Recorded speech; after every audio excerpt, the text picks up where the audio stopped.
Happy Monday. This is summer, but not for the WNBA. For the WNBA, this is business. And that's why I got Sophia Jones joining me for among many reasons. But she's the color analyst for the Golden State Valkyries. We're talking Valkyries. They played a game last night, a disappointing one.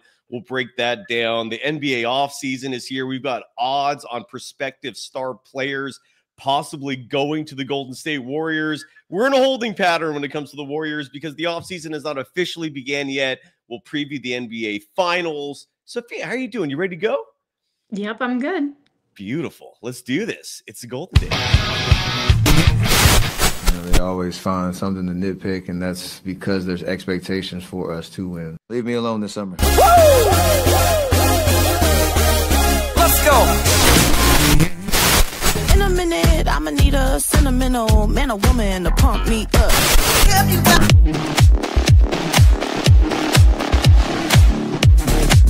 Oh, that music means it's time! No!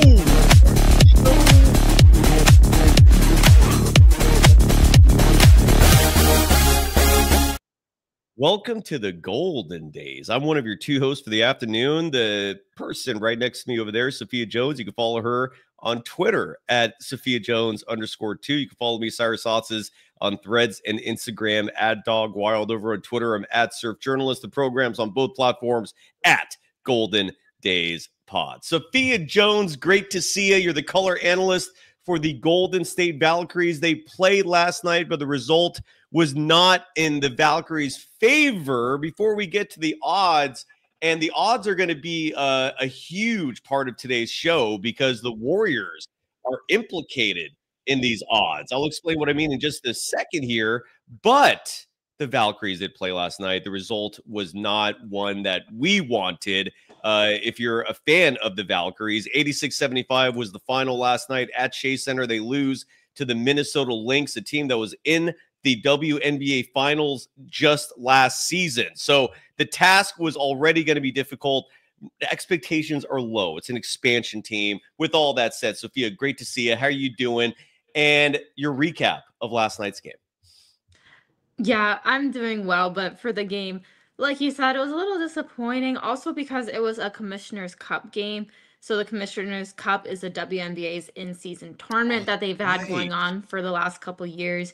And for the Commissioner's Cup, there's the Eastern Conference and the Western Conference, and each team plays the other teams in their conference once. And then the teams with the best respective record in the East and in the West, they face each other for the title. And so last year for the Commissioner Cup, the Minnesota Lynx were the champions, and Napheesa Collier was the MVP. And that exact mentality to win this in-season tournament is what the Valkyries unfortunately were a victim of last night. Napheesa Collier, she's the favorite to win the whole MVP this year. She looked exactly in that form last night. She finished with 24 points, 11 rebounds, 4 assists. She's just mesmerizing to watch. Yeah.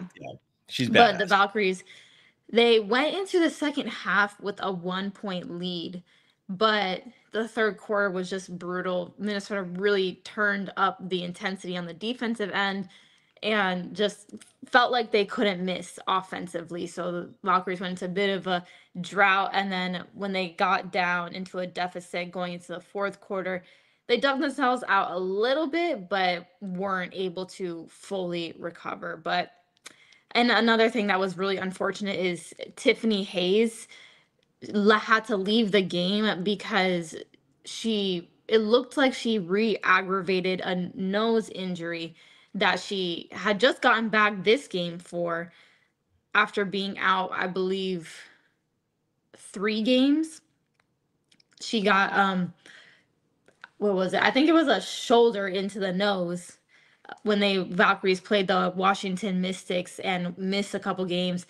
She played this one. This was the first time she suited up, wore a mask, but as she was diving for a loose ball, fell into the stands, and like I said, looked to re-aggravate it. So hoping that she is okay and it's only something that kind of stung a little bit, but that's something where if they can have her back already in the 15 minutes that she played, she looked solid and just really helped the team overall. So hoping to have her back Thursday against the Phoenix Mercury for another Commissioner's Cup game. So the next 6 games, I think, that the Valkyries play will be Commissioner Cup.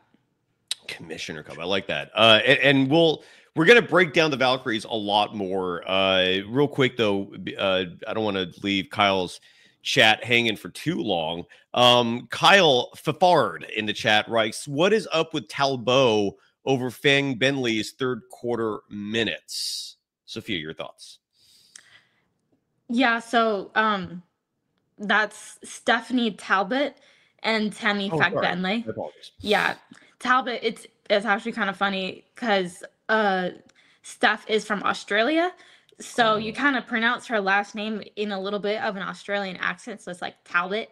Talbot, if that, yes. Yeah. So that's how you say it.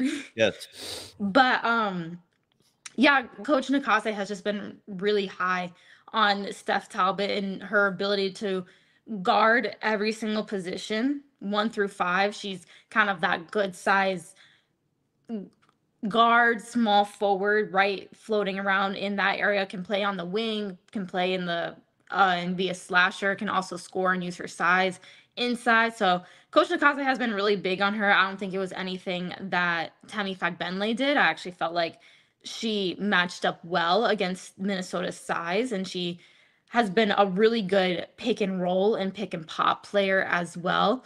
Runs the floor extremely hard. It was most likely just a decision on who Coach Nat felt like was rolling more. That's something that she's shown throughout this season, where she's going to go with whoever she feels like is the hot hand.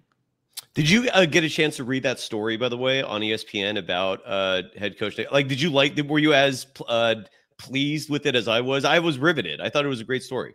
Yeah, I thought it was too. Just again, talking about her journey, she actually shared a funny story with us, the media, at practice on Saturday, where in New York, Jackie Chan was at the Liberty game, and so she had an opportunity. Yeah, she said she had. Yeah, she did, and just kind of like talked about the moment in terms of Asian representation, especially for her. Did you meet Jackie as well? No, I didn't. Okay. It was Coach Nakase. But she said, well, and he's doing the promo rounds, right? Because the new Karate Kid movie's out with him and Ralph Macchio. So I imagine that's part of the reason, at least, why he's cruising around, right? Yeah, but she said that Jackie Chan was really awesome to meet, and that she's told us that she always asks what she considers to be the greats in the respective fields. I think Jackie Chan is definitely considered a great. She says she always asks the greats, what makes you great? And she told us that Jackie Chan kind of took a little bit of a pause, looked like he was thinking about it, and then just replied with, I was born this way. So she had a bit of a laugh in terms of Jackie Chan's answer, because all of us in the media were kind of thinking we were going to hear something maybe a little bit more humble, but no, he just came out and said, I was born great, which you have to respect the cockiness as well. But absolutely. No, she always is looking for ways to kind of get that edge, and you can really tell how locked in she is. Chardol, by the way, it's a 6-month anniversary as the Golden Days are saying just what's up, how are we doing? Sophia, how are you doing? You doing good? You doing okay? Yep, I'm doing good. Just yeah, I woke up feeling, I think I told you, I woke up feeling a little under the weather, but I've been taking zinc, drinking tea, and I have a hot yoga class later. So there you go. Sweat out those toxins. Beautiful. Exactly. Yeah, good stuff. Good advice. And as we discussed in our pre-show meeting, mom knows best typically in these kind of situations. So if you have a mama who loves you like Sophia Jones does, listen, heed the advice that mom gives you when you're not feeling well. It's Jake Pena with a dose of levity. I love it, saying that we need Sophia's direct post-game analysis right afterwards, so we can see her rage like where the passion, where the immediate post-game emotion. So I will say, Yeah. I hate to kind of be, I guess, a direct competitor, but on our show, home games, 95.7 the game, every single game on the Odyssey app. Immediately after the game, we do go into, me and my play-by-play, Kevin Dana, we do go into a post-game analysis and But just you're not talk about. competing. I'm not going live after Okay. games, so no competition there. You're good. Okay, Promote I didn't away, want to please. promote that, but yeah. So if you are looking to hear at least that post game analysis, it'll be on the Odyssey app for every single game, and then for home games, 95.7 the game. And I want to make one thing very clear. The emotion that I have for a lot of Warriors games, it comes with this very important caveat. The Warriors are in the middle, or at least they were. I don't know where they are now. We're going to talk about this in just a second. We're in the middle of a dynasty. I mean, the stakes were astronomically high. We're talking about Stephen Curry possibly adding a 5th ring to one of the most illustrious resumes in NBA history. So my empathy for the Warriors is far higher than it normally should be. If the Warriors were an expansion team, I don't care what's going on. You're not going to get that level of emotion from me. It's just when the stakes are that ridiculously high, when they're that rare, when your team is in a position where you're making the kind of history that 50 years from now, we could be talking about it in the same way that folks talk about Michael Jordan right now. Yeah, I'm going to care a little more than usual. But look, in a situation like an expansion team, a team that's not in the middle of a dynasty, no, you're going to get far more measured responses and analysis. But when the stakes are that high, yeah, I'm going to care a little bit. But I'm sure you and Kevin Dana in your post-game recaps and analysis are doing a fantastic job. I apologize for not catching that yet. I'm going to try to. But yeah, well, Yeah, I've not.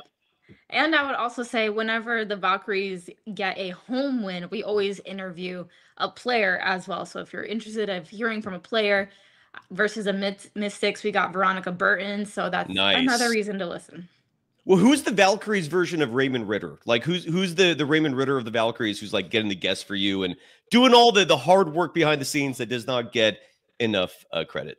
Yeah, so that's going to be Morgan Randolph. She's our Raymond Ritter. She does all the media relations. Whenever I want to speak to someone, she's the one that mainly arranges it. And that's the one that when you see, as a player, when you see her walking over towards you, you know you're about to get pulled to do something.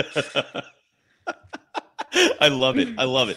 And we're going to talk a lot more about the Valkyries. We've got a lot of interesting Warriors content to present to you in regards to the odds makers. They've set up some fascinating lines regarding players who might be available. Like they actually placed odds on individuals who are technically not even available. That includes Giannis Antetokounmpo. He's still under contract. Let's not pretend he is just automatically going to be traded. He's not a free agent, but there's odds for where Giannis could go this offseason. Yes, the Warriors are included on that list. We're going to talk about that and a lot of other players that the odds makers have placed odds on in terms of where they could go this offseason. And some of those are very interesting because the Warriors have been given very high odds to land these individuals. And we'll share what these names are and what these odds are after we give some love to our sponsors. First up is Decades, a band which is available for any event you're looking for, whether it's a wedding. Summer season is also wedding season. So if you have not booked live music yet for your wedding, that's what Decades is for. Maybe you've got a huge birthday party coming up. That's what Decades is for. Maybe you've got an anniversary, right? You got like some sort of crazy 50-year, 30-year, whatever the celebration is. That's what Decades is available for. They're a cover band from Northern California. They're actually from Chico, more specifically. They're Golden Dazers. They love the program. They love the Warriors. They love the Valkyries. They regularly go to games. They're also huge 49ers fans. They play every pre-game party. They call those red zone rallies next door to Levi Stadium at Great America. They're the band playing that, and they could be hired for your event. Email Kyle@atomicmusicgroup.com. Again, Kyle@atomicmusicgroup.com to hire them. I forgot to mention the event that maybe is most probable for hiring a cover band, besides celebrations like birthdays, anniversaries, stuff like that. What about a corporate fundraiser? Let's say your business needs some live music akin to the Catalina wine mixer. Hire Decades. Go to decadesofficial.com. That's their website to check them out. You can find contact information there. You could follow the band on Instagram and Facebook at decadesofficial, decadesofficial.com. Go check it out. Book this band for your event. Mention Golden Days, mention Sophia, mention myself. You'll get a discount. Go check them out and thank me later. Today's episode also brought to you by BetOnline, the world's most trusted betting platform, your number one source for all your sports betting action. In addition to the odds that we're about to present here, this is going to turn into like a 15-minute ad read. So congratulations, BetOnline, for this. But baseball season is also in full swing. We're into the NBA finals are coming up. You can obviously bet on that. We'll talk about that in just a minute as well. The NHL Stanley Cup finals are also here. You've got baseball season. You've got every day I have TNT on watching the French Open action on those clay courts at Roland Garros. You can bet on that. There's a lot to bet on with BetOnline. In between games, head over to the BetOnline casino. Talk about something you could do this summer where you're just kicking back, drinking a cocktail, whatever your vice is, and play some Vegas-style action at home, including poker and live casino. BetOnline, the game starts here. And BetOnline has these odds. Let me stop sharing my screen here. Sorry about that. The odds I'm referring to are Warriors related. And BetOnline is what I'm going to start with. And the rest of the odds are from other bookies because BetOnline didn't have everything I wanted. But we're going to start with them because they're the official sponsor of this program. And the odds I'm referring to when it comes to the Golden State Warriors, and the name that I think is the most attractive, certainly the most highlight worthy, that has to be Giannis Antetokounmpo. It's a player that I was bringing up a year ago because I thought the Milwaukee Bucks were in a position a year ago where you could start kind of planting seeds that the organization's run is over. Trade Giannis now, but Milwaukee did not want to do that. Now, according to Shams Charania, they are listening to offers, and Giannis Antetokounmpo might be on his way out. So let's look at these odds. BetOnline has placed the odds, and there's a visual attached to it. But for this one, the visual is going to be very small. I apologize for that, just because they place odds for every team. Here, I can zoom in a little bit more so we can at least no, I guess we can't zoom in. I forgot. I apologize for that. All right, so here are the odds. I'll verbalize it so you can at least hear it as clearly as possible. Sophia, I don't know if this is bizarre to you, but BetOnline has given the Toronto Raptors the highest odds in terms of who Giannis Antetokounmpo will go to. So these are the odds for where Giannis's next team or what Giannis's next team could be. The Milwaukee Bucks will undoubtedly get a massively huge trade package in return. Whoever this team is undoubtedly going to be adding his brother Giannis as well, his best friend. So the Toronto Raptors are plus 200. That is your favorite. Here, there's a better way I think I can do this where we can see this a little better. Let me try this. Let me see if I can zoom in now. There we go. All right. So the Toronto Raptors are plus 200. The San Antonio Spurs are plus 250. And I can't even begin to tell you how scary that idea is of Victor Wembanyama and Giannis Antetokounmpo. Never mind that half the broadcasters in the world are freaking out just over trying to pronounce that over and over again. But nonetheless, that is a very real possibility. I'm very surprised as well that the third highest favored team to land Giannis Antetokounmpo are the Memphis Grizzlies. They are plus 450. The Houston Rockets are fourth in terms of the highest odds to land him at plus 550. And again, these teams all have a lot of assets to send back to the Milwaukee Bucks. The Toronto Raptors, again, having the highest odds. We're going to discuss that. I think that's wild. I'm not saying it's wrong. It just caught me off guard seeing that. Dallas Mavericks are plus 1,000. Cleveland Cavaliers. Wow, I can't believe their team is even in this list. They just won, 64 games this year. They're plus 1,200. The New Orleans Pelicans plus 1,400. The Boston Celtics plus 1,400. The Brooklyn Nets plus 1,600. The OKC Thunder, as frightening as that sounds, are plus 1,800. The Orlando Magic plus 1,800. And then we finally get to the Golden State Warriors. The odds makers do not like their chances, clearly placing them, I'm guessing, out of the top 10. I lost count of how many teams that is. Maybe they're just in the top 10. But the bookies at BetOnline have the Warriors odds for landing Giannis Antetokounmpo at plus 2,000. I'm going to shut up now.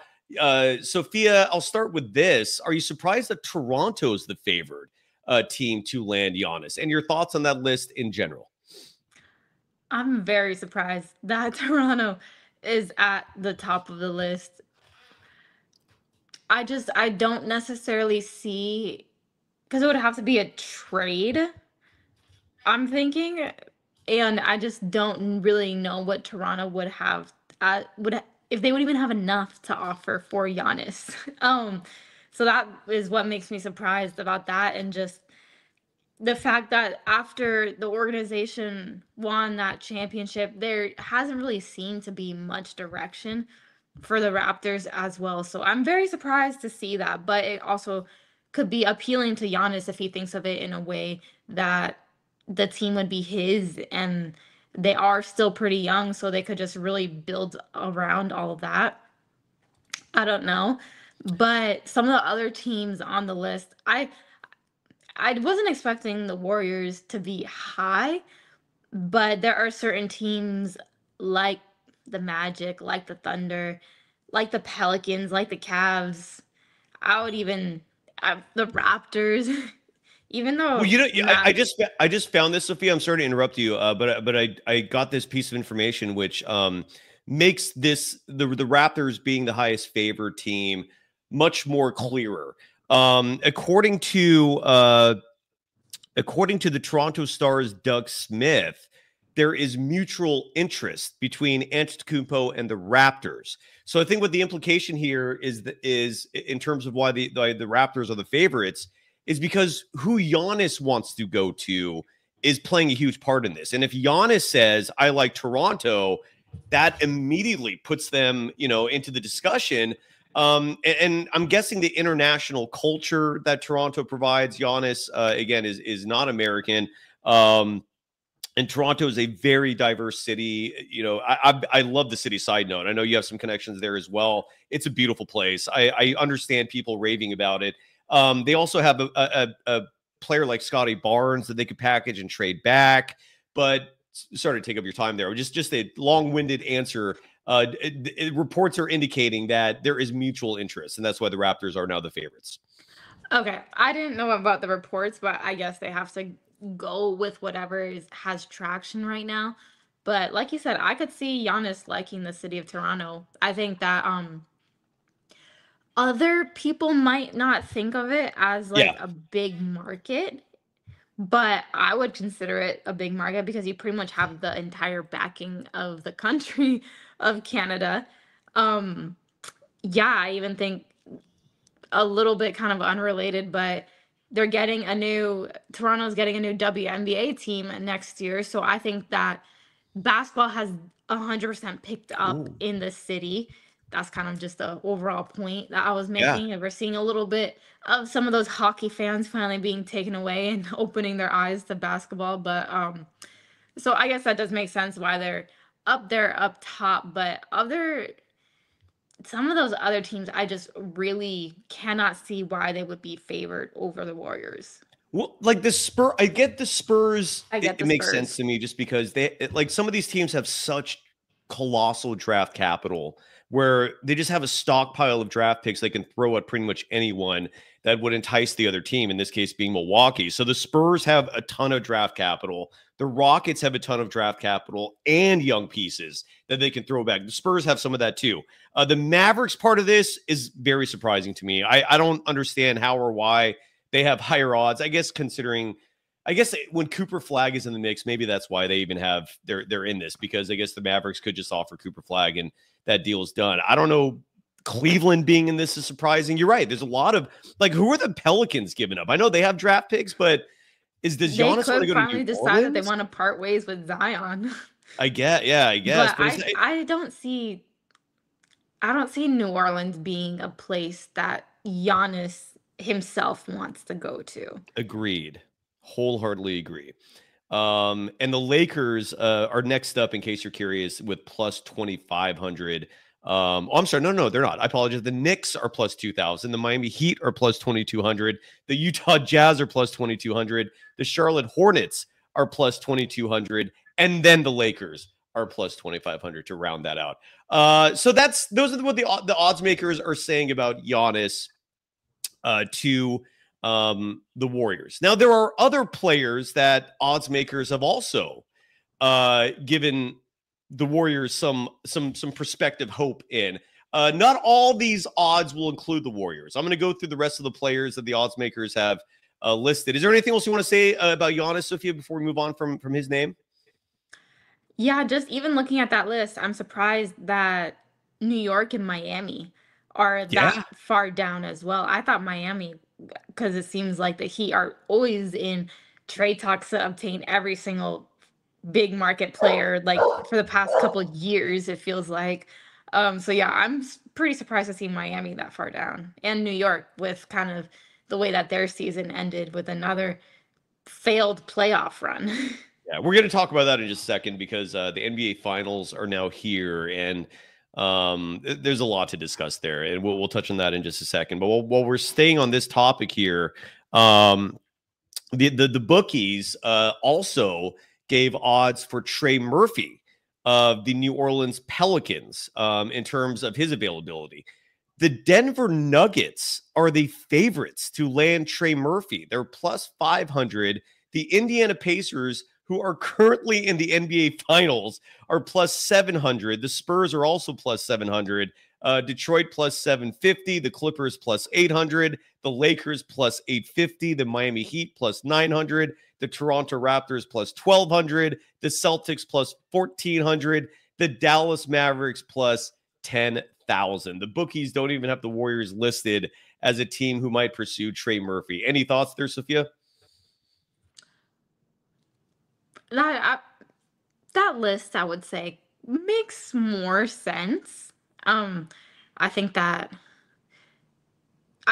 right now for the New Orleans Pelicans, these last couple of years have just been what seems to be extremely unstable.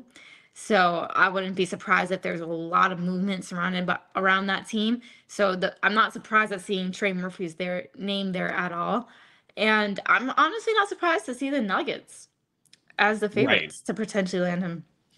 I'm going to guess that if the Nuggets are the team to get Trey Murphy, they're going to trade Michael Porter Jr. I imagine that would be the deal.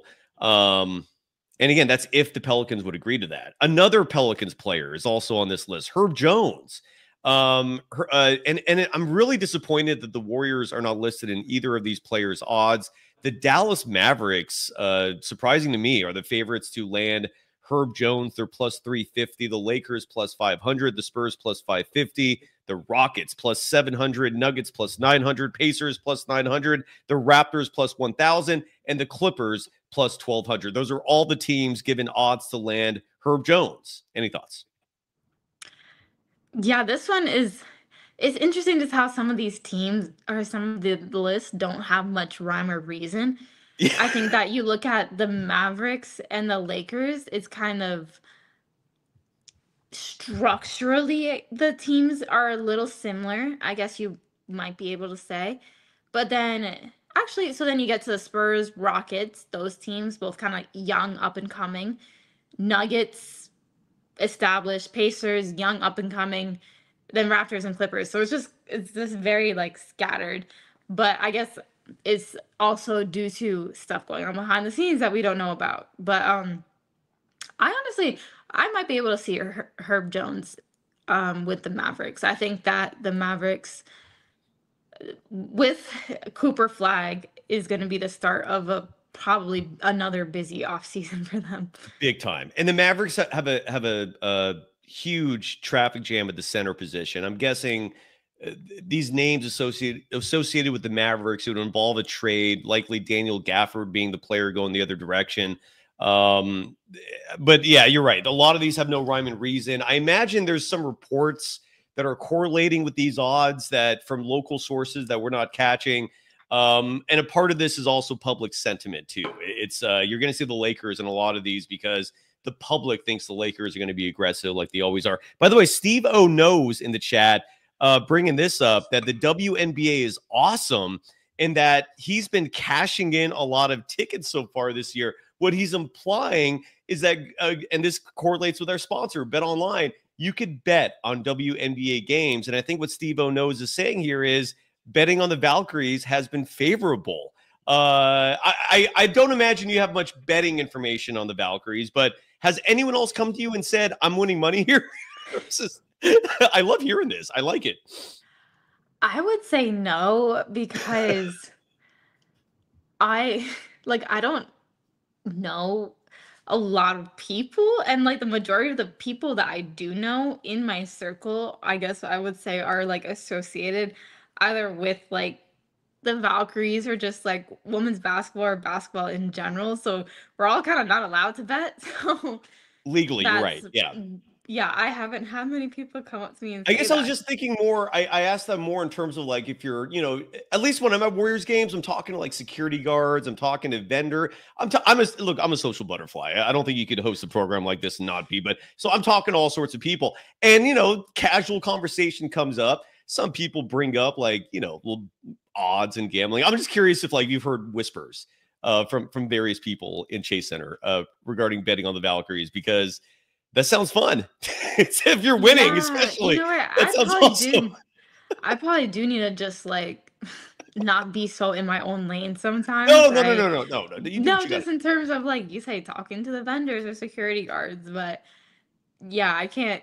People don't tell me stuff because I don't talk to them in the first place, Well, you're which is also, kind but of look, our bad. roles are very different. Like when I go there, I don't have like a job that I'm supposed to be focused on other than just watching the game. Like you're doing a real legit serious job when you're there. Like you have a very a specific task at hand. So totally different circumstances. That was in no way a projection or of any kind. But I was just curious, like if people are betting on the Valkyries, good luck. If you're winning, I love it. More power to you. And maybe that's something I should be focusing on more too. The odds when it comes to these players, it doesn't end there. And yes, the Warriors will be in the mix on a lot of these. So they're not in the mix, at least when it comes to the bookies, in regards to Trey Murphy and Herb Jones. Now we have two names here. One of these is very enticing.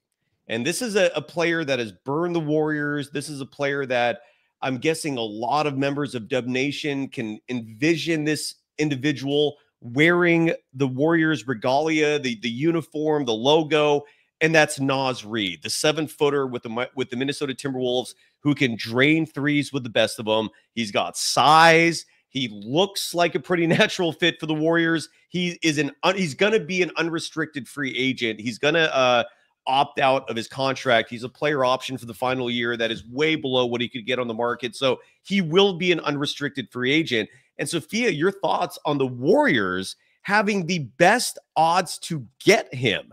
For Nas Reed, the odds here, it's written like this. Where will Nas Reed play game 1 of the 2025-2026 NBA season, if not with the Timberwolves? Your favorite to land Nas Reed are the Golden State Warriors, plus 175. The Brooklyn Nets are behind them at plus 200. The Charlotte Hornets are plus 285. The Lakers are plus 375. And the Toronto Raptors are plus 525. But the Warriors being the favorites to land Nas Reed, I know this has been making the rounds in the news cycles as well, and now we're touching on it. I love the idea, if you can do it, if it's going to require a sign and trade for Kuminga. Now we're having a serious discussion that I'm not suddenly so keen on. But Sophia, your reaction to the Warriors being the favorites to land Nas Reed? Yeah, I think that if the Warriors can't like totally hit it out of the park with Giannis, Nas Reed would be amazing. And you wouldn't have to give up as much for him, which is another very enticing offer. And we've both been saying for the longest that I think one of just the last pieces that the Warriors needed was some size. And Nas Reed, he gives you excellent size. So when I first saw that, I was like, wow. I think that if the Warriors get him and like not make any like major waves through the rest of the offseason, I think you can still consider that being successful. Big time. Yeah. And again, there's just so much mystery and ambiguity in terms of what's going to happen this offseason. It's all going to start with Jonathan Kuminga, and until that gets resolved, I don't think other pieces are going to fall. I'm trying to figure out from the, and I apologize, I didn't do like extensive research on this because I want to start dedicating like full episodes to topics like this. And I don't know off the top of the head, and I'm trying to look this up right now as I'm doing a live show, which I know is not prudent, but I'm trying to figure out if the Warriors would have the cap space as of right now to sign Nas Reed just flat out. And this is what the salary commitments are for the Warriors for next year. And this is just current present form. You know, this is not factoring in like Kuminga and all the other what ifs. You got Stephen Curry, who's going to make $59 million and change for next year. Jimmy Butler's penciled in for $54 million. Draymond Green, 25 and change. Moses Moody, 11.5. Buddy Hield, 9.2 million. Brandon Pajemski, 3.6 million. Trace Jackson Davis, 2.2 million. And then you have Guy Santos with a non-guaranteed 2.2 million. Quentin Post, a non-guaranteed 1.9 million. That represents all of it. Look, something tells me right now, because you look at the rest of the players, like Kuminga's a restricted free agent, but right now there is zero money going to him as currently constructed in terms of the Warriors roster and the salary cap. No one else right now is guaranteed. I'm just spitballing here in terms of doing the math, but I think the Warriors are in a position right now where if they have communication with Kuminga's agents and representatives, meaning, and this is a very plausible scenario here, and bird rights are a huge part of this in terms of why the Warriors can pull this off. They could offer Nas Reed a big deal, just flat out. They are under the cap enough right now, if my math is correct. And again, if someone had a calculator listening to all that, I'm thinking just from all those numbers I read off, that's somewhere around 150 million.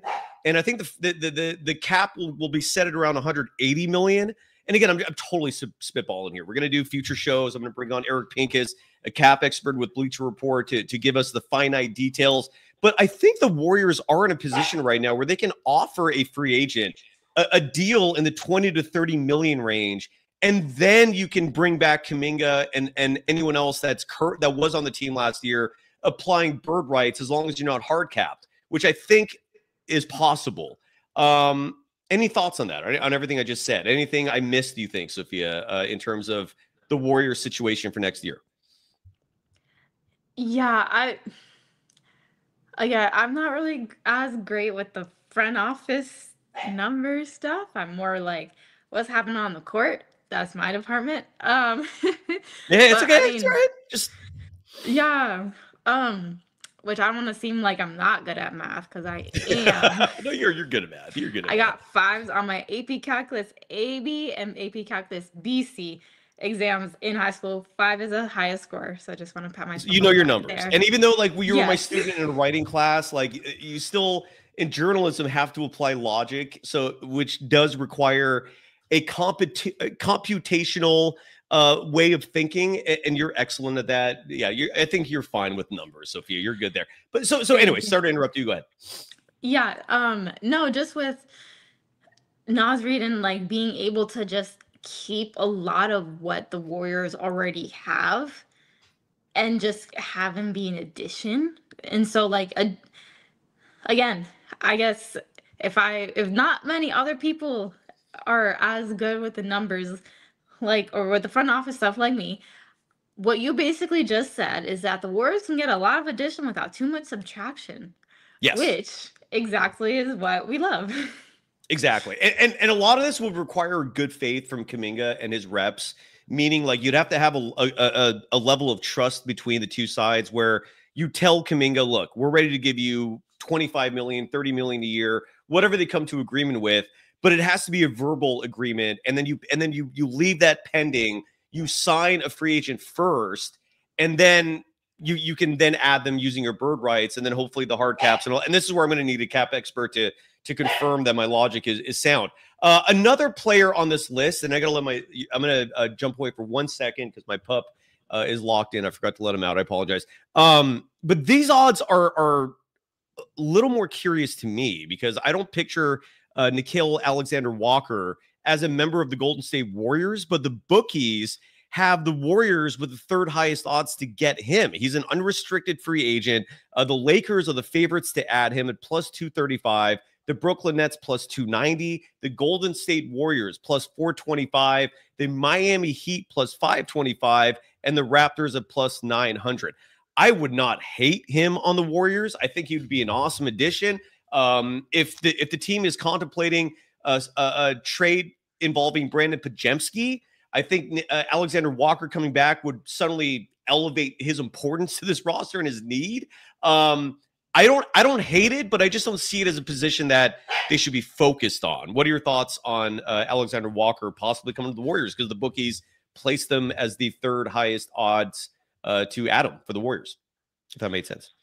Yeah, I could see, or like you said, I could see where that's kind of something that they're thinking of, and I wouldn't hate it. It's just a matter of what the Warriors would give up.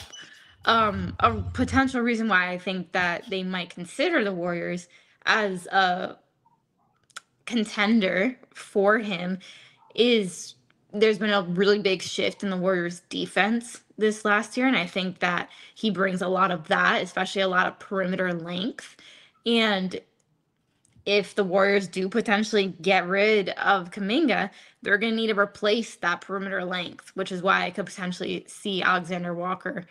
If that's kind of the scenario and they're thinking a lot more on the defensive-minded track, I can see where Alexander Walker could potentially be a fit on the Warriors, or why they're just in contention there.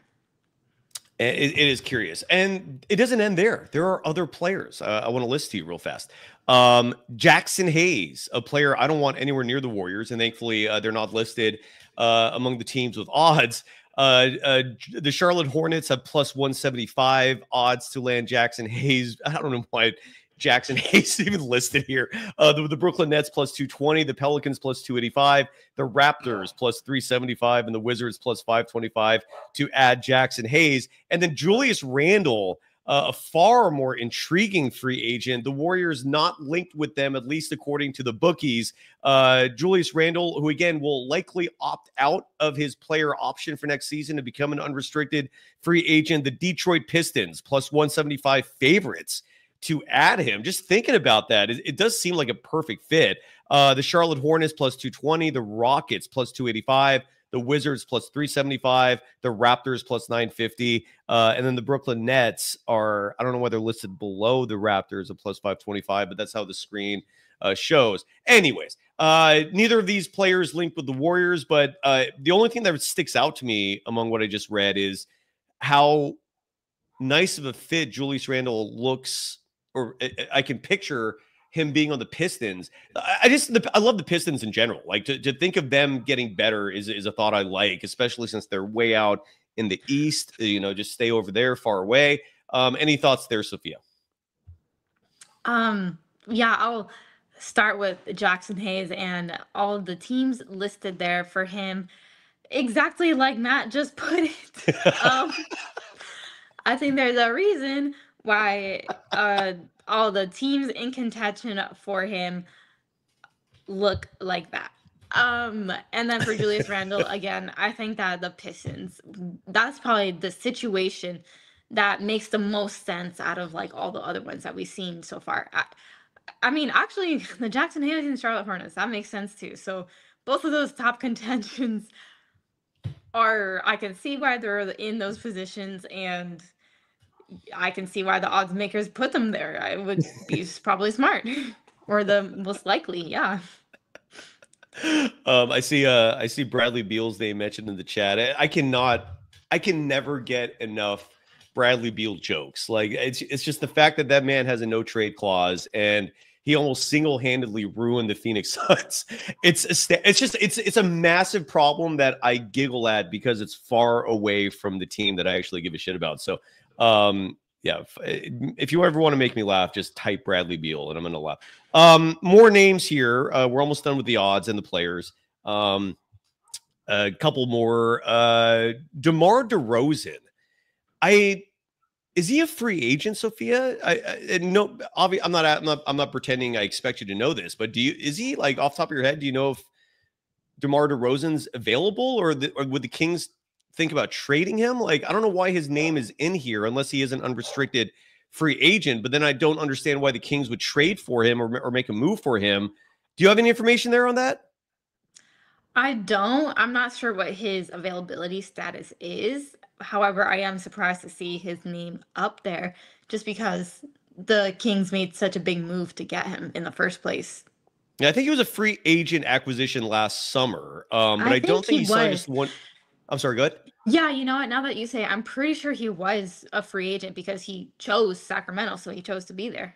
He was a prized acquisition. And I honestly thought the move was great. I did not think adding Aaron Gordon, no, not Aaron Gordon, what's his name? Zach LaVine. I didn't think Zach LaVine was a wise choice, but I personally had no qualms with the DeMar DeRozan acquisition free agent signing, but apparently maybe the Kings are looking at him as a piece they want to move.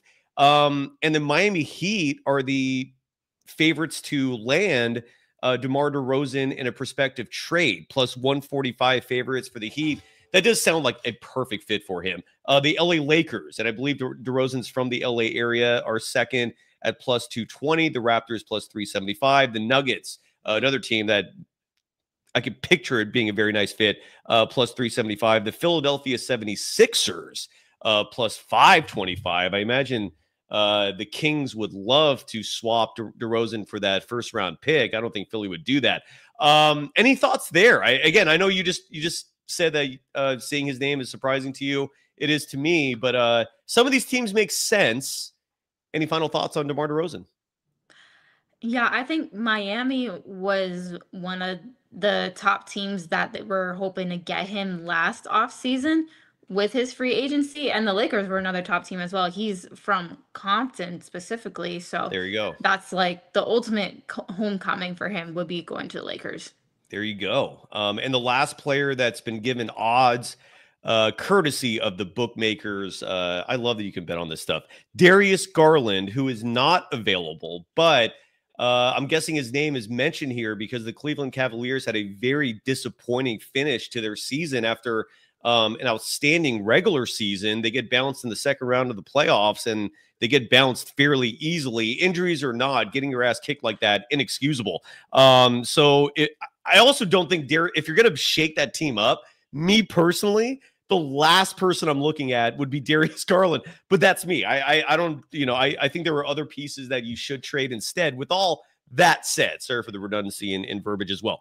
If Darius Garland is traded, the Orlando Magic are the favorites to land him, plus 170. The Boston Celtics are second on this list, plus 275. The Minnesota Timberwolves, plus 450. The Lakers, plus 500. The Spurs, plus 700. And the Raptors, who seem to be in all of these practically, plus 950. Any thoughts on Darius Garland, who the bookies are listing as potentially being available? Yeah, again, they probably know more than us in regards to all the reports that are going on behind the scenes, but he is one that I'm surprised to see his name. And with kind of this specific Cavaliers team, like you mentioned, they had a lot of injuries, so I could see them just wanting to be in the mindset of running it back with that same unit, which is why I'm really surprised to see Darius Garland's name there. Again, I think that if they're healthy, they cause a little bit more damage and maybe add something, another piece, even if it's small. But yeah, I'm very surprised to see Darius Garland there. There's a lot of people who echo the sentiment that this offseason is going to have a lot of player movement.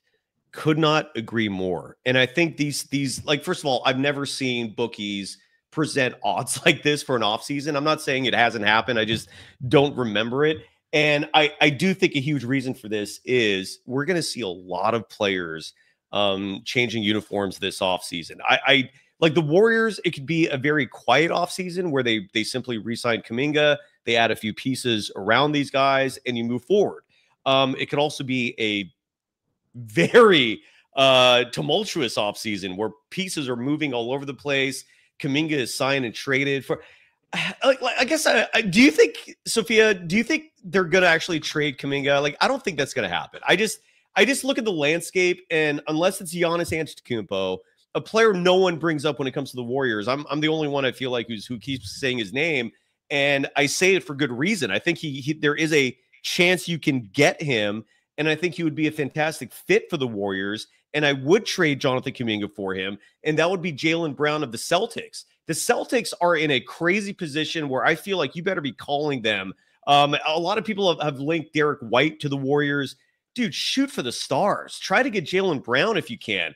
But, you know, and then I think there's someone in the chat as well who brought up someone mentioned, sorry, I did not say. Oh, here it is. Muhammad Alavi wrote, did you see also how the Warriors are #1 to land Michael Porter Jr.? I did not see that, but I've been saying his name for over a year now as well in terms of a player the Warriors could maybe target. I also don't know if he's like the kind of player that Steve Kerr likes, and he's not very consistent. You know, all I can tell you that in terms of an opinion that I can express with confidence is there are going to be a lot of players changing teams this offseason, and it's going to be a lot of trades. It's going to be fascinating. I'm all in for it, and this is going to start right after the NBA Finals. Any final thoughts about prospective free agents and player movement in the NBA this offseason, Sophia? Yeah, I think that also when general managers look at the teams that are in the finals right now, the OKC Thunder and the Indiana Pacers, those are both kind of teams that don't follow the super team model, where they're just very well built and they have the proper pieces in every single position and just players overall that play into their roles very hard. And I think that's kind of the direction that the NBA is headed into a little bit. I think that the Celtics started it a little bit as well, where kind of like their only superstars were Jaylen Brown and Jason Tatum, and then they just had really, really solid pieces around them. So I can see kind of that being the approach that is taken a lot. So like the Derek Whites, the Nas Reeds, kind of like those caliber players that are very good, very talented, but not quite superstar level. I think those are the ones that are really, we're going to see some movement in this offseason.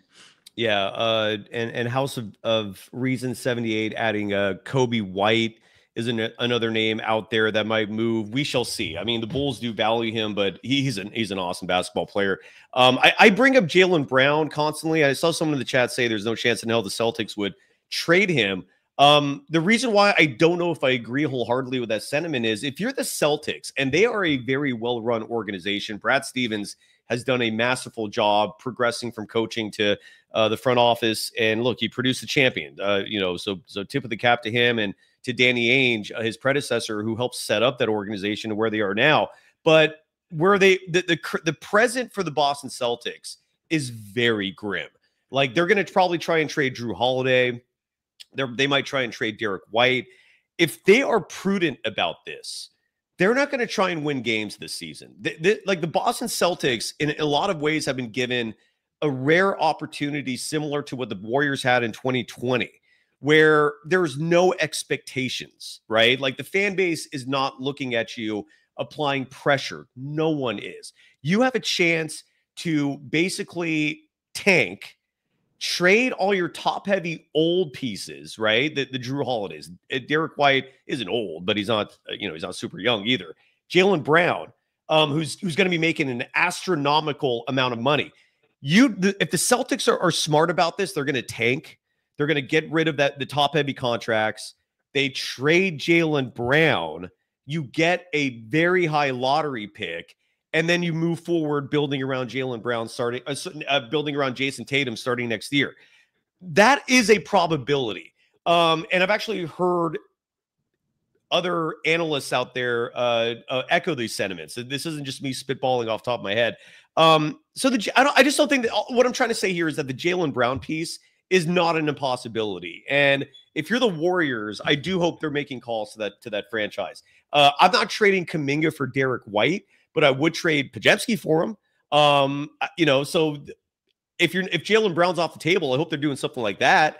I don't know if you trade Podziemski for Drew Holiday, but I would. But at the same time, I could understand the Warriors balking at that because of the age difference. I don't know. We shall see. Any final thoughts on the Warriors in the offseason before we shift gears back to the NBA Finals and the Valkyries and wrap it up? Yeah, I'm kind of with you where I wouldn't be surprised if Boston makes a lot of rattling moves this offseason. And with Jaylen Brown, he went to Cal. He has a really good relationship with Steph. He's just very socially aware and very big in his activism. And I think that San Francisco and the Bay Area is a really good landing spot for that kind of stuff. Thank you for bringing that up, because that is a part of the reason why I keep mentioning Jaylen Brown. He played at Cal. He spends time here in the Bay Area. He loves the Bay Area. The Jaylen Brown piece of this, if there's a chance of the Warriors doing that, Kuminga would be a very enticing piece to offer back. Like if you're the Celtics and you have a chance to approach a mini rebuild where you can be bad for a year, you can bring back a Kuminga, a Moses Moody, and then next season you suddenly have Jason Tatum with all these young pieces you've acquired. You now have like a likely top 5 pick, a top 3 pick. And you have a great infrastructure, you have coaching. I don't know. All I'm saying is like that's my little fantasy is Jaylen Brown, and I don't think it's impossible, but I'm not sitting here saying it's realistic either. It's just, but don't rule it out. Speaking of gambling, let's just get to this now real fast, because someone mentioned that they're winning money. I think Steve O'Nose wrote that they're winning money on the Valkyries, and BetOnline had a couple of odds for the Valkyries. The Valkyries unfortunately lost last night. They dropped to 2-4 in the regular season. But Sophia, you told me this off the air before we started recording. The top 8 teams in the WNBA make the playoffs. When we last spoke on Friday, the Valkyries were the 8th seed in the WNBA. They are now 9th. Look, they're an expansion team. I think the fact that they've even won 2 games of this early in the season, and that they're actually record-wise tied for 8th. But because of various tiebreakers, they're not 8th. The Indiana Fever have that claim right now. I think they're exceeding expectations. I think they're overachieving. I love this team already. And the over-under for wins this season is 10.5. If you bet the over, it's -110. If you bet the under, it's -120, meaning slightly worse odds to bet the under. So the bookies basically think this is going to be a 10-win team. I think that's what the bookies are looking at. They're going to be a 10 to 11 win team. Is that accurate, Sophia? Do you have any emotional feelings about this line? Like, do you think someone should bet on this? Is it an easy over? Your thoughts? I want to preface this by saying I am biased, but I think this is an over. Yeah, I 100% think that this is an over. Looking at a lot of the teams in the WNBA, I think the only 2 teams that kind of invoke a little, kind of clutch my pearls with them are the Minnesota Lynx and the New York Liberty. And we played the Liberty twice and the Lynx once already. I actually think we could have stole the game in New York. But those are really the only teams in the W that I think that are kind of more so in that untouchable stratosphere. But every single other one, I think the Valkyries can get wins over. Every single team below the Valkyries, I think 100%, I believe that they should beat them. And then right above, like you mentioned, the Indiana Fever, And then another spot above are the Washington Mystics. We've already beat the Washington Mystics. That was our very first win. So I think 100% the over on 10.5 wins. And I think another thing too is we saw, I think, about 15 minutes of the Valkyries being completely healthy last game before Tiffany Hayes again re-aggravated that nose injury, but haven't really seen the Valkyries at 100% strength either, and have to expect and anticipate that as the season goes on for such a new team, they're just going to keep getting better as that chemistry develops. They're one of the best rated defenses in the league already, just kind of waiting for that offensive game to come through, which again comes with just time and chemistry development. Absolutely right. So what would you look? You can't bet legally. Your answer will not indicate you are betting. But so hypothetically, if you could bet, would you bet the over or the under? Hypothetically, I would say over. They will win. My prediction is that the Valkyries will win over 10.5 games. I agree with you. I'm not sitting here saying this emphatically. I'm not sitting here endorsing either way because I don't feel strongly about either way. But the fact that they're already 2-4, the fact that they've shown they're far better than initially anticipated, I would bet the over. I think that's actually a pretty solid bet, but that's just me. And the last one for the Valkyries and the betting topic in general, courtesy of BetOnline, proud sponsor of Golden Days. What about to make the playoffs? But playoffs, the no bet for the Valkyries to not make the playoffs is minus 5,000, meaning don't bet that. If you don't think the Valkyries are going to make the playoffs, just keep your money out of it. Minus 5,000 is not worth it. But if you do think the Valkyries can make the playoffs, the yes bet is plus 1,100. Those are some damn good odds. So my recommendation here is don't touch this bet unless you think that they will make the playoffs. And now I lead to you, Sophia Jones. Will the Golden State Valkyries make the playoffs? And if your answer is no, follow-up question, how likely are the chances of it happening despite the obstacles? Yeah, so right now, like we said, top 8 teams make it. Right now, the Valkyries are in 9th, but they are currently tied in record with the Indiana Fever, who are in that 8th spot. I think that I'm not entirely educated on how betting works, but if someone has a little bit of money to spend for a potentially big return, I think that, I don't know, like if you bet $10, I feel like it can't hurt. I feel like everyone has, or hopefully people have $10 to spare. But looking at the landscape of the WNBA now, the teams that are below the Valkyries in standings are the Chicago Sky, the Los Angeles Sparks, the Dallas Wings, and the Connecticut Sun. Those are all the teams below. Again, I'm biased, but I think that we're better than all those teams, and we can pick up a couple wins over them. And similarly, above us, or in that 7th spot, is the Washington Mystics. They're a team, like I mentioned, we beat earlier this season already. They're a very young team as well. I don't know how much they've been tested to have that record that they currently do, but I could see them potentially falling and the Valkyries getting into that spot. So this is super optimistic of me, but I wouldn't be like shocked and flabbergasted if the Valkyries didn't make the playoffs. I will say that. That's a great way of putting it. And again, plus 1,100 to put money down for the Valkyries making it. Those are great odds. That means you bet 100, you win 1,100. So bet $10, you get $110 back.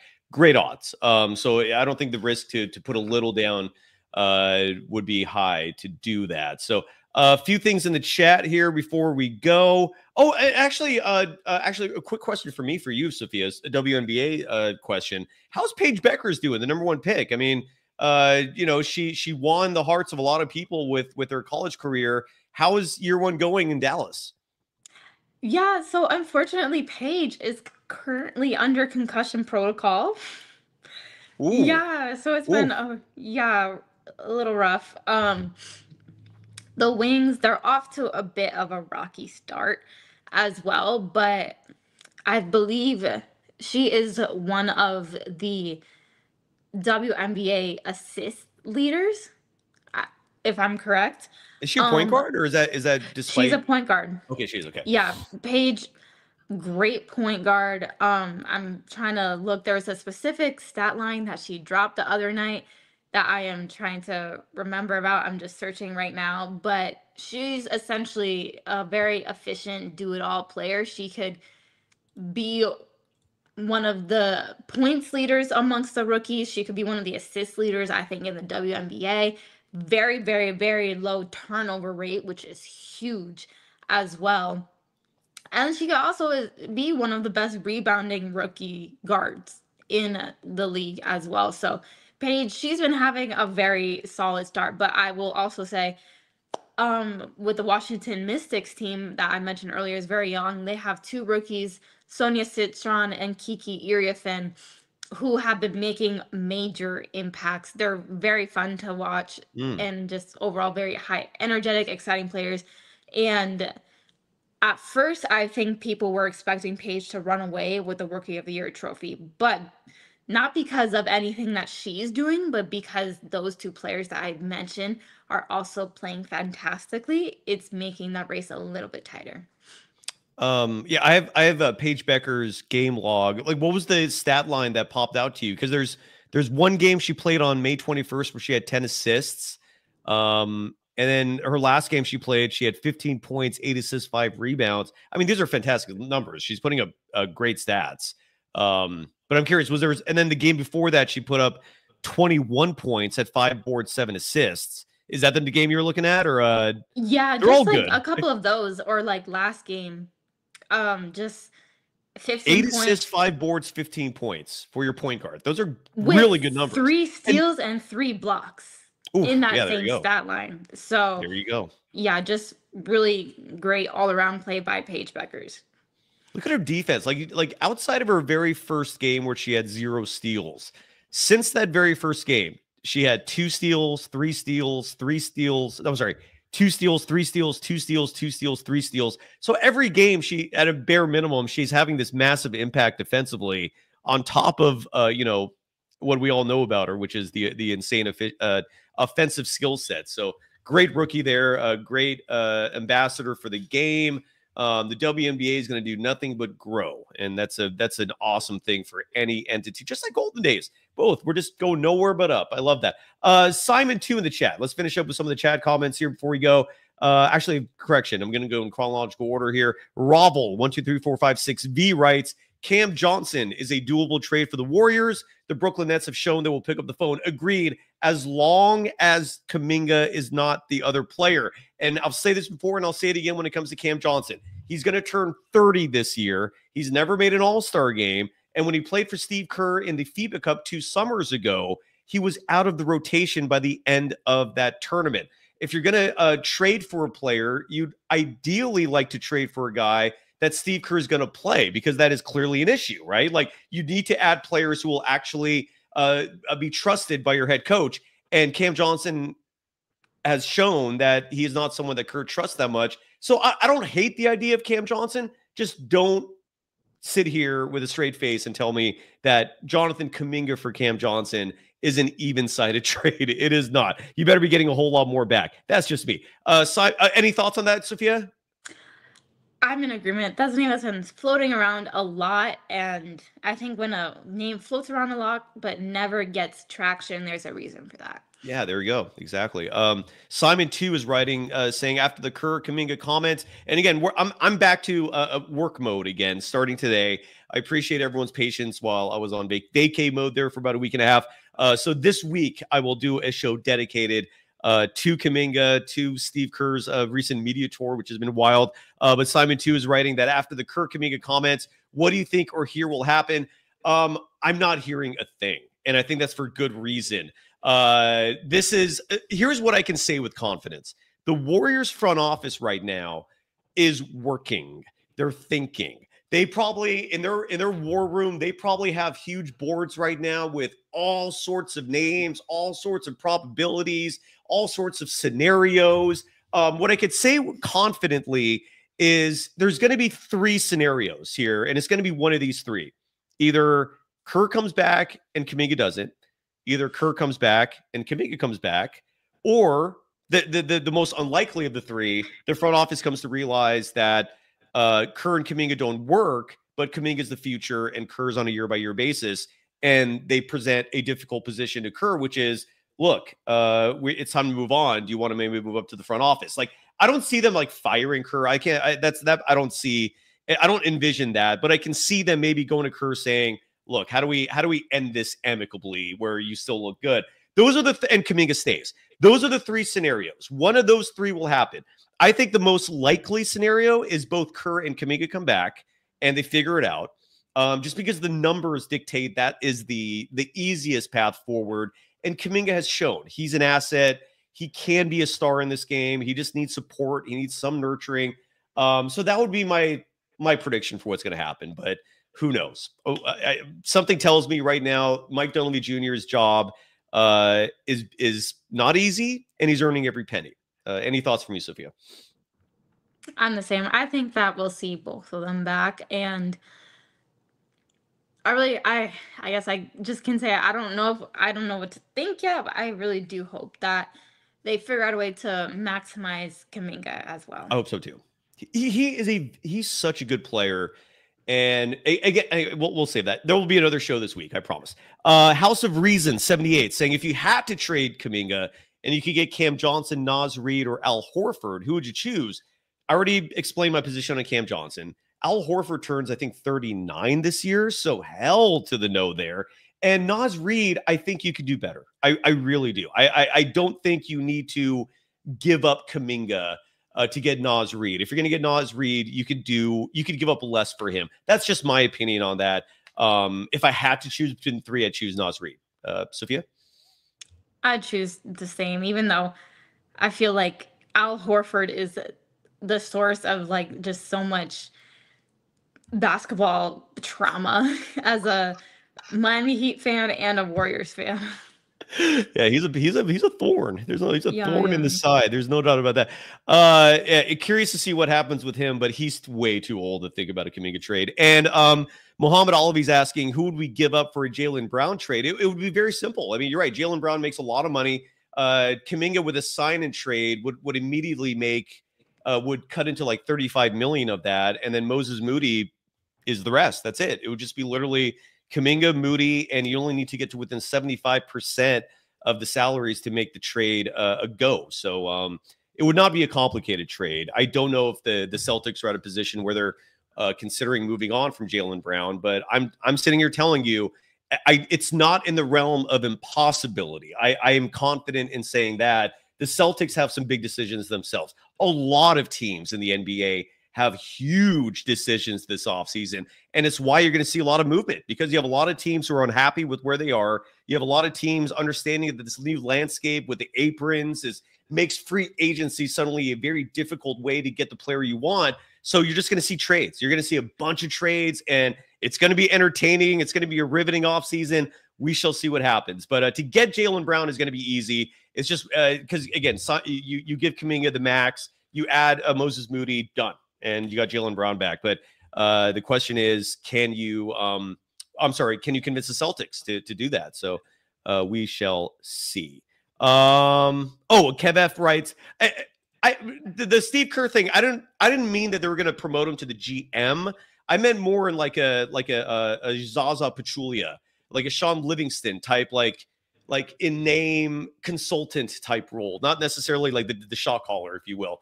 That would be my prediction in terms of if Kerr, when that time comes where he moves on, I think he's gonna have a nice cushy office upstairs, and he'll be a part of this thing in the long run. And Muhammad Alivi adds that he thought that Kuminga sign and trade only counts for 50% of his outgoing salary. No, if it increases, in other words, let's say you do a trade like this, where you give Kuminga the max, you sign and trade him along with Moses Moody.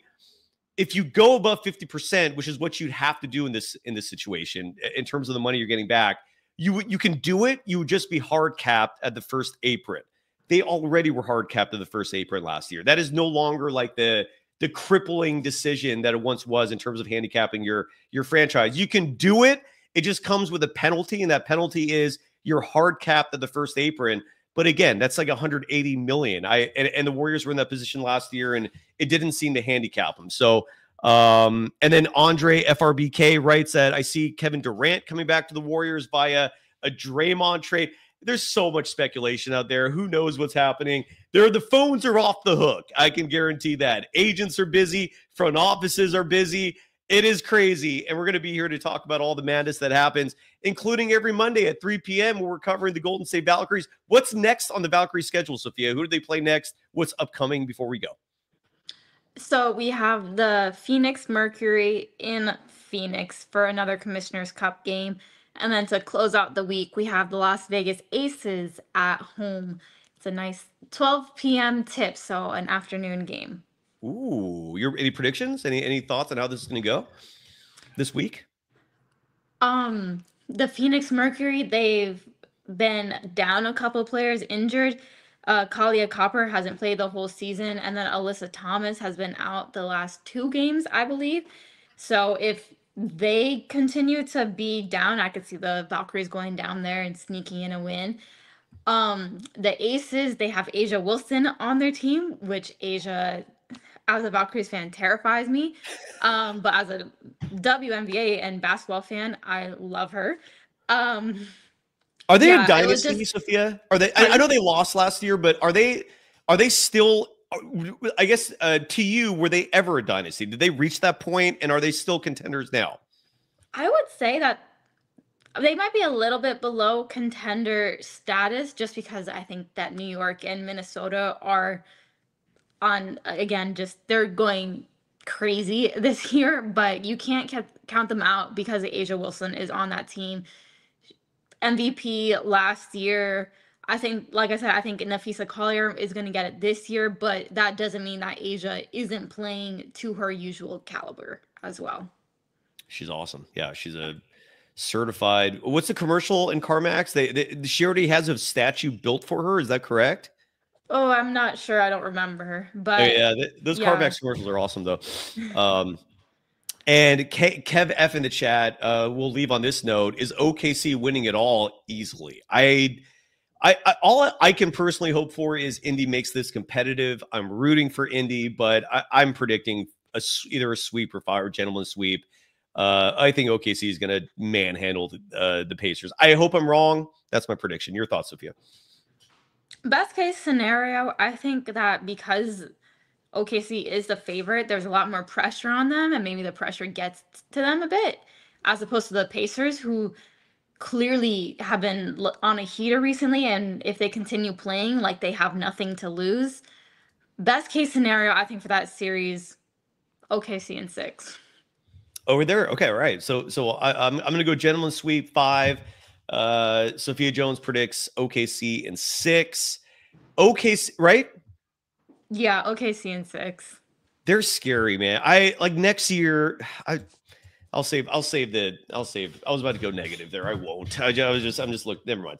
I'll stop there. But the NBA Finals start, I believe, on June 5th. So that's 3 days away. And we shall see. Let's hope it's entertaining and not a dud. 2 very small markets. I can't imagine the NBA is really stoked on that. OKC and Indiana, but the teams are. I think the teams do represent the best. Given the Warriors did not have Stephen Curry, like I still believe wholeheartedly the Warriors could have beaten OKC, and it kills me inside that's where I was going to go, but I'm not going to go down that path. Are we done, Sophia? Any final thoughts? Anything we missed? I think we're about done. All right. Enjoy your week. Continue doing a fantastic job covering the Valkyries. You can catch Sophia Jones literally as the color analyst for every Valkyries broadcast. And as you just mentioned, you and Kevin Dana immediately after the broadcast have a post-game show. How long does that post-game show go for? It's right around half an hour on radio. Yeah. There you go. So perfect. I'm sure you can stream that analyst. As well. Yeah. And it's on Odyssey and it's on 95.7 The Game. And then we've got all your your Warriors coverage here at least once a week with Sophia Jones when it comes to the Valkyries, but stoked to have basketball year round. That is just awesome. And I saw this clip the other day of who are the KC actors? Paul Rudd and Jason Sudeikis were both clamoring for a WNBA expansion team for Kansas City. They made a clip the other day, and I was like, I get it, because I feel like life in the Bay Area is so much better with the Valkyries being a part of it now. Like, there is an elevation to enjoying our existence here in Northern California, having a WNBA team. So kudos and bravo for the great work. And you can catch Sophia again following every game, along with my good friend Kevin Dana, who's also going to be joining this show as a guest soon. We're going to have some guests this week. I think Eric Pincus is going to be my immediate target for guests, because I want to know what the Warriors cap situation is, and I don't think there's anyone better to go to for that. So stay tuned. We're back to regular shows, and Sophia, you are awesome. Are we done? Are we good? Think we're good.